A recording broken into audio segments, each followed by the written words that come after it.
Channel of Vadodara. Passenger ટ્રેનમાં દારૂની હેરાફેરી થતી હોવાની માહિતીના આધારે સ્ટેટ મોનિટરિંગ સેલે દરોડો પાડી 4 જેટલા ઈસમોને મુદ્દામાલ સાથે ઝડપી પાડ્યા હતા અને ડભોઈ રેલવે પોલીસ ઊંઘતી ઝડપાઈ છે। છોટાઉદેપુરથી પ્રતાપનગર વડોદરા જતી ટ્રેનમાં થેલામાં સંતાડી દારૂની હેરાફેરી કરાતી હતી। ગાંધીનગર સ્ટેટ મોનિટરિંગ સેલની ટીમે બાતમીના આધારે સઘન તપાસ હાથ ધરી ડભોઈ નજીક રેલવે પેસેન્જર ટ્રેનના ડબ્બામાંથી મુદ્દામાલને ઝડપી પાડવામાં આવ્યો હતો। ભારતીય બનાવટના વિદેશી દારૂના ક્વાર્ટરિયા તેમજ બિયરના ટીન મળી અંદાજિત 70,000 ઉપરાંતની કિંમતનો મુદ્દામાલ ઝડપાયો છે।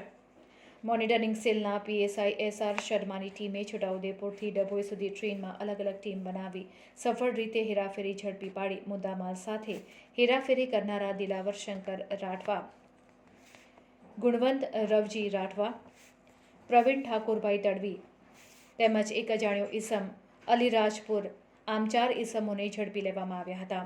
3 ઈસમ છોટાઉદેપુર જિલ્લાના તેમજ એક ઈસમ અલીરાજપુરનો રહેવાસી હોવાનું સામે આવ્યું છે।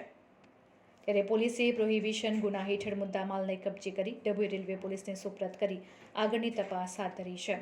ત્યારે સુરક્ષિત વિદેશી દારૂની હેરાફેરી માટે રેલવે પેસેન્જર ટ્રેનમાં છેલ્લા ઘણા સમયથી અમલપુર, માંજરોલ અને ડભોઈ તેમજ બોડેલી પાસે બુટલેગરો દ્વારા વિદેશી શરાબ એમપીથી લાવી સલામત રીતે રેલવે સ્ટેશન ઉપર ઉતારી ધંધો કરતા હોય તેનું ગાંધીનગર સ્ટેટ મોનિટરિંગ પોલીસે પર્દાફાશ કરતા શું રેલવે પોલીસ અને આરપીએફના જવાનોને ખબર નથી તે પ્રશ્ન લોકોમાં ચર્ચાઈ રહ્યો છે। છેલ્લા ઘણા સમયથી ટ્રેનમાં શરાબનું નેટવર્ક ચાલી રહ્યું હતું લોકચર્ચા મુજબ જાણવા મળ્યું હતું।